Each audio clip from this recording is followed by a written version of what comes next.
സിനുജി, നമുക്ക് 8 വർഷമായി നമ്മുടെ കേരളം ഭരിക്കുന്ന മുഖ്യമന്ത്രി പിണറായി വിജയൻ നേരിടുന്ന പ്രശ്നങ്ങൾ പലതാണ്. ഈ ഭരണം തുടങ്ങിയ അന്നു മുതൽ നിരവധി പ്രശ്നങ്ങൾ, ആരോപണങ്ങൾ നേരിടുന്നുണ്ട്. ഇതെല്ലാം മുഖ്യമന്ത്രിയുടെ പ്രിയപ്പെട്ടവർ, അതായത് മുഖ്യമന്ത്രിയുമായി ഏറെ അടുത്ത് നിൽക്കുന്ന ആൾക്കാർ വഴി ഉണ്ടായ കാര്യങ്ങളല്ലേ ഇതെല്ലാം?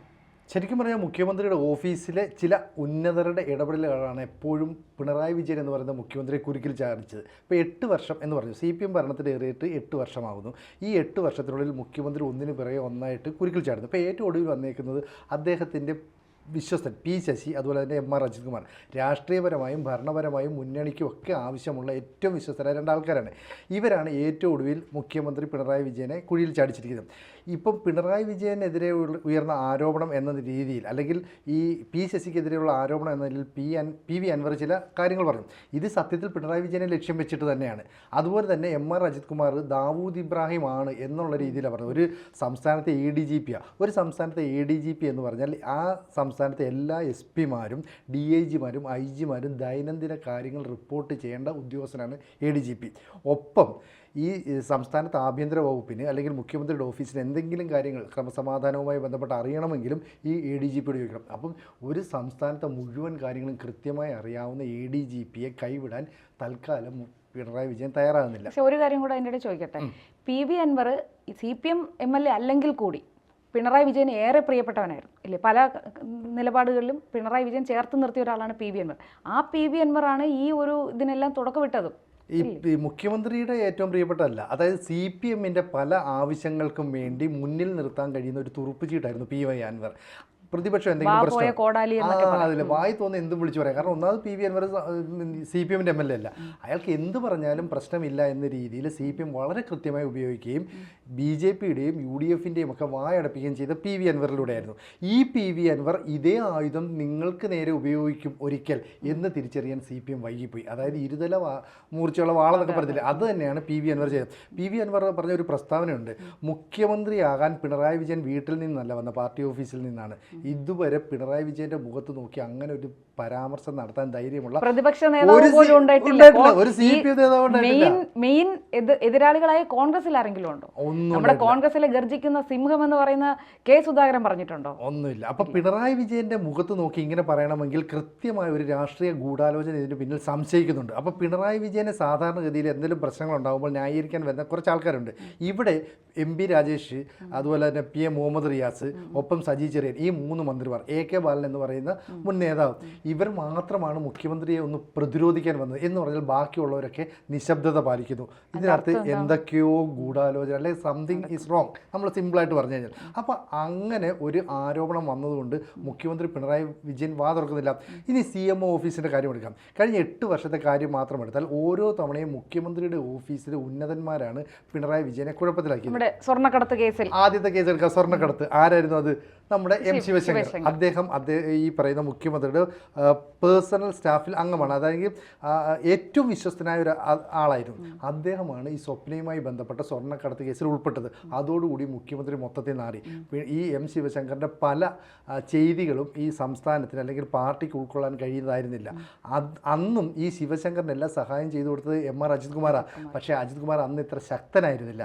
അപ്പോൾ അന്ന് മുഖ്യമന്ത്രിയെ മുഴുവൻ നാണം കെടുത്താനായിട്ട് ഈ പേഴ്സണൽ സ്റ്റാഫിൽ അംഗമായിരുന്ന ഇദ്ദേഹത്തിന് സാധിച്ചിട്ടുണ്ട്.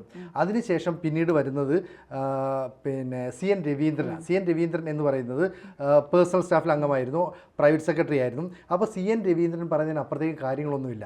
അതായത് മുഖ്യമന്ത്രി പിണറായി വിജയനുമായി ബന്ധപ്പെട്ട് ഭരണപരവും അല്ലാത്തതുമായ ഒരുപാട് രഹസ്യങ്ങൾ സൂക്ഷിക്കുന്ന CN രവീന്ദ്രൻ അപ്പോഴാണ് വിദേശത്ത് നിന്ന് ലൈഫ് മിഷൻ പദ്ധതിയുമായി ബന്ധപ്പെട്ട് 19 കോടി രൂപ നമുക്ക് കിട്ടുന്നത്.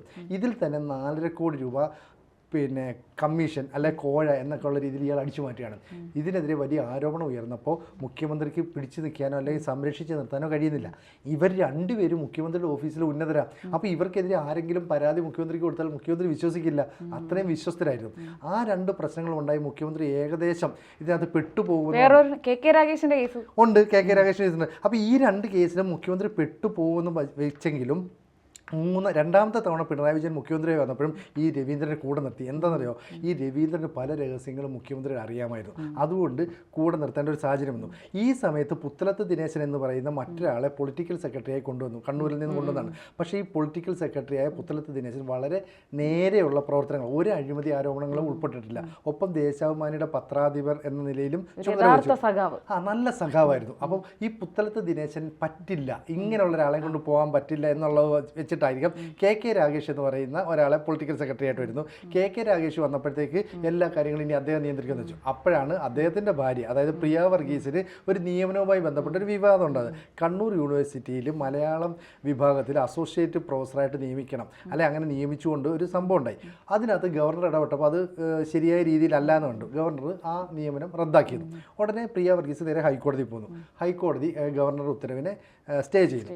ഉടനെ ഇതുമായി ബന്ധപ്പെട്ട് സുപ്രീം കോടതി പോന്നു. എന്ന് പറഞ്ഞാൽ കേസ് സുപ്രീം കോടതിയല്ല. ഇപ്പോഴും വിജയിക്കുന്നത്, അല്ലെ ആളുകൾ കരുതുന്നത് ഈ പ്രിയ വർഗീസിന് നിയമനം കൊടുത്തത് മുഖ്യമന്ത്രിയുടെ ഓഫീസിലെ സ്വാധീനം വെച്ച് കെ രാഗേഷ് തന്നെയാണെന്നാണ്. അപ്പോൾ കെ രാഗേഷും ഈ മുഖ്യമന്ത്രിയുടെ ഓഫീസിൽ നിന്ന് ഇത്തരം പ്രവർത്തനങ്ങളൊക്കെ ചെയ്തു. അപ്പോൾ രണ്ടാം പിണറായി സർക്കാർ വന്നപ്പോൾ അദ്ദേഹത്തിൻ്റെ കുറേ ഹാൻഡ്, അതായത് ഈ നമ്മുടെ കൈപ്പിടിയിലുണ്ടായിരുന്ന ആളുകൾ നഷ്ടപ്പെട്ടു. CN രവീന്ദ്രൻ മാറുന്നു, ഒപ്പം M ശിവശങ്കരൻ പോകുന്നു, അപ്പം കെ രാഗേഷിനെതിരെ ആരോപണമുണ്ട്. അങ്ങനെ രണ്ടാം പിണറായി സർക്കാർ അധികാരത്തിലേറി ഒരു വർഷം കഴിഞ്ഞപ്പോൾ പി ശശി എന്ന് പറയുന്ന പൊളിറ്റിക്കൽ സെക്രട്ടറി വരുന്നു.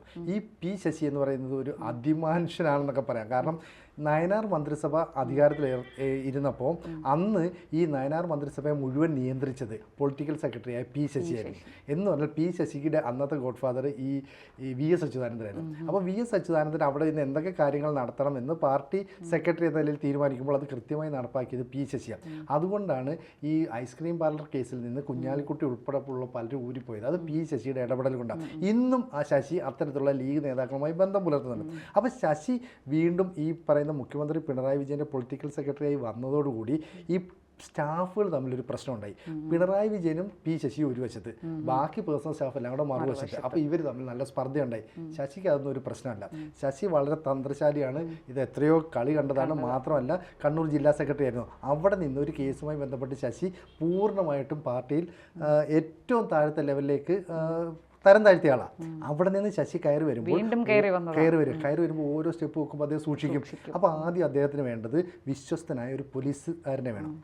അതേക്കുറിച്ച് അന്വേഷിച്ച് വന്നപ്പോൾ ADGP MR അജിത് കുമാർ, അദ്ദേഹം അന്ന് മലബാർ മേഖലയിലാണ്. അപ്പോൾ അതൊക്കെ പൊക്കിയെടുത്ത് ഇങ്ങോട്ടേക്ക് കൊണ്ടുവരുന്നു.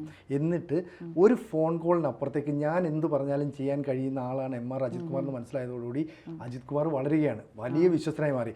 എന്ന് പറഞ്ഞാൽ പി ശശിയും MR അജിത് കുമാറും കൂടെ ഒരു വലിയ കൂട്ടുകെട്ടുണ്ടാക്കി അവരെല്ലാ കാര്യങ്ങളും ചെയ്തു. ഇപ്പോൾ ഉയരുന്ന ആരോപണം, ഇവർ ചെയ്യുന്ന കാര്യങ്ങൾ മുഖ്യമന്ത്രി അറിഞ്ഞിരുന്നില്ലേ?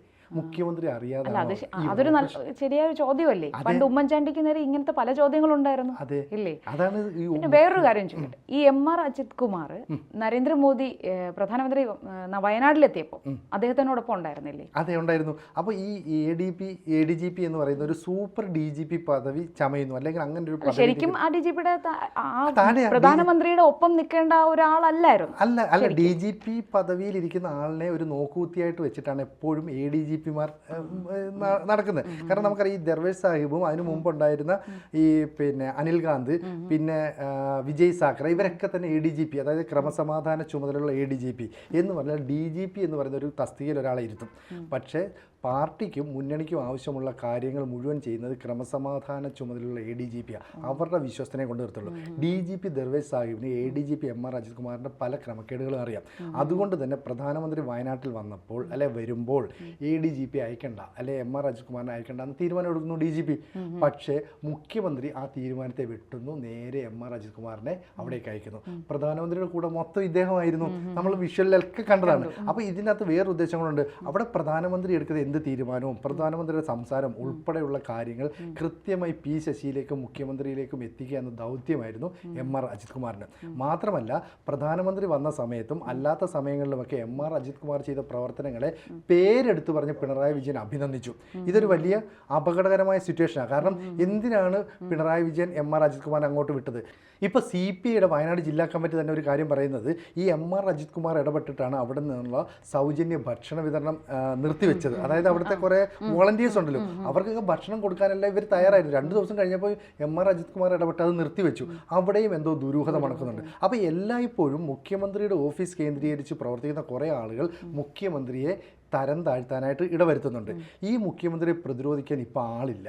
നേരത്തെ ഞാൻ സൂചിപ്പിച്ച പോലെ 3-4 നേതാക്കളേ ഉള്ളൂ. ഇപ്പോൾ സാധാരണ ഇതിലൊരു പ്രശ്നം ഉണ്ടാകുമ്പോൾ ചാനൽ ചർച്ചയിൽ, സന്ധി ചർച്ചയിൽ അതൊരു വലിയ വിഷയമാണ്. ഇപ്പം ഈ ചാനൽ ചർച്ചയിൽ പോകാൻ CPM നേതാക്കൾ തയ്യാറാകുന്നില്ല. അതല്ലെങ്കിലും പ്രതിസന്ധി ഉണ്ടാകുമ്പോൾ CPM നേതാക്കൾ ആരും പോകില്ല, അവർ ബഹിഷ്കരിക്കും, ചാനലുകൾ ബഹിഷ്കരിക്കും. അതെ, കാരണം ഉത്തരമില്ല. ഉത്തരമില്ല. മാത്രമല്ല ഇപ്പൊ പിണറായി വിജയനുള്ള താല്പര്യവും കുറഞ്ഞു വന്നു. ഇനി എന്താ ചെയ്യാന്ന് പറഞ്ഞാൽ ചാനൽ മേധാവികൾ അല്ലെങ്കിൽ ഈ വാർത്ത അവതരിപ്പിക്കുന്നവരൊക്കെ അവർ കാല് പിടിക്കുമ്പോൾ കുറച്ച് ഇടത് സഹയാത്രികർ വരും. അപ്പൊ നിരീക്ഷകരും പറയും. MP ഗോവിന്ദൻ എന്ന് പറയുന്ന പാർട്ടി സെക്രട്ടറി പറയുന്നു, ഇനി ചാനൽ ചർച്ചകളിൽ CPM പ്രതിനിധികൾ പങ്കെടുക്കണമെന്നുള്ളതിനെ കുറിച്ച് ഞങ്ങൾ ആലോചിക്കും, ഞങ്ങൾ തീരുമാനിക്കും. അത് വലിയൊരു സൂചനയാണ് എന്ന് പറയുന്നത് ഇത്തരം പ്രതിസന്ധികൾ ഇനിയും ഉണ്ടായി വരാം. അപ്പോൾ നേരത്തെ ഈ BJPയുടെ നേതാക്കളെ ADGP M.R. അജിത് കുമാർ പോയി കണ്ടിരുന്നു എന്നത് സംബന്ധിച്ച് MP ഗോവിന്ദൻ്റെ അടുത്ത് ചോദിച്ചപ്പോൾ അദ്ദേഹം പറഞ്ഞു, അതിനെന്താ, ആളുകൾ പോയി കണ്ടോട്ടെ, അതിനെന്താ ഇത്ര പ്രശ്നം എന്ന് പറഞ്ഞിരുന്നു. എന്ന് പറഞ്ഞാൽ ഇത്തരം കാര്യങ്ങളൊന്നും പാർട്ടിക്ക് വലിയ വിഷയമല്ല. പക്ഷേ CPMൻ്റെ ബ്രാഞ്ച് മുതലുള്ള സമ്മേളനം ആരംഭിച്ചപ്പോൾ MP ഗോവിന്ദന് മനസ്സിലായി സംഭവം വിചാരിക്കുന്ന പോലെ എല്ലാം ഗുരുതരമാണ്.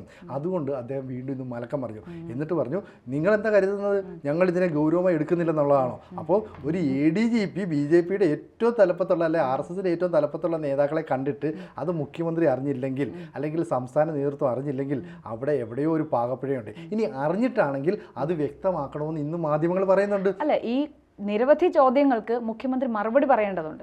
പക്ഷെ അതിനൊന്നും ഈ കാലങ്ങളായി ഇപ്പൊ ഈ മുഖ്യമന്ത്രിയുമായി ചേർന്ന് നിൽക്കുന്ന ആൾക്കാരുടെ ആരോപണങ്ങൾ വരുമ്പോഴെല്ലാം കൃത്യസമയത്ത് മുഖ്യമന്ത്രി മറുപടി പറഞ്ഞിരുന്നില്ല.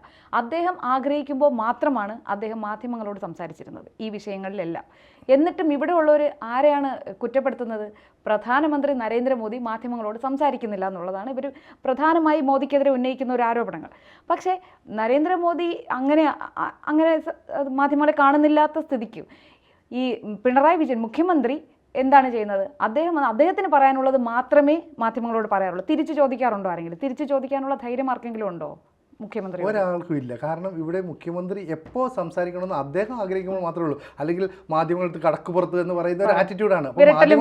ഇവിടെ വേണ്ട, ഞാൻ പറയുന്നത് അങ്ങോട്ട് കേട്ടാൽ മതി, ഈ ഒരു തന്ത്രമാണ് അവിടെ ഉള്ളത്. പക്ഷെ എന്നിട്ടും ഇവിടെയുള്ള മാധ്യമ സഖാക്കന്മാർ പറയും നരേന്ദ്രമോദി മാധ്യമങ്ങളെ കാണുന്നില്ല. അതെ, മുഖ്യമന്ത്രിക്ക് അനിഷ്ടമായ എന്ത് ചോദ്യം ചോദിച്ചാലും അവിടെ വെച്ച് പ്രസ് മീറ്റ് പോലും അവസാനിപ്പിക്കും, അല്ലെങ്കിൽ മൈക്ക് തട്ടി തെറിപ്പിച്ചിട്ട് അദ്ദേഹം പോകും.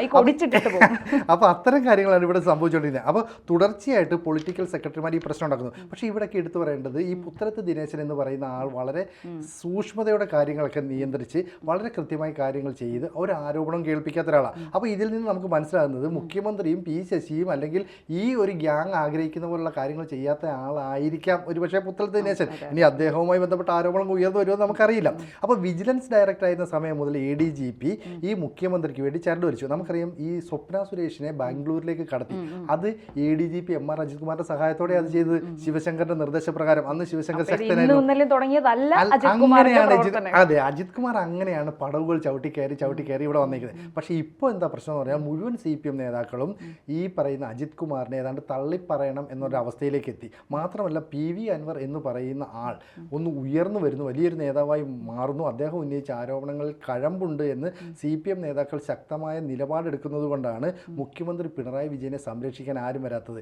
ഇനി മുഖ്യമന്ത്രി പിണറായി വിജയൻ വാ തുറന്ന് എന്തെങ്കിലും പറഞ്ഞെങ്കിൽ മാത്രമേ അദ്ദേഹത്തിന് നിലനിൽപ്പുള്ളൂ. അപ്പോൾ ഈ പാലക്കാട്ട് വെച്ച് നമുക്കറിയാം ഈ സ്വപ്ന സുരേഷിൻ്റെ ഒരു സുഹൃത്തുണ്ടായിരുന്നു സരിത്ത്. ഈ സരിത്തിൻ്റെ ഇന്ന് ഫോണൊക്കെ തട്ടിപ്പറിച്ച് ഈ സംഭവങ്ങൾ മൊത്തം കുളവാക്കാനായിട്ടൊക്കെ ചില ശ്രമങ്ങൾ നടത്തി. അന്നേ ആരോപണം ഉന്നയിച്ചിരുന്നു ഇത് വിജിലൻസ് ആണ് ചെയ്യുന്നത്, പാലക്കാട്ടെ വിജിലൻസ് ചെയ്യണമെങ്കിൽ ADGPയുടെ നിർദ്ദേശം ഉണ്ടാവും.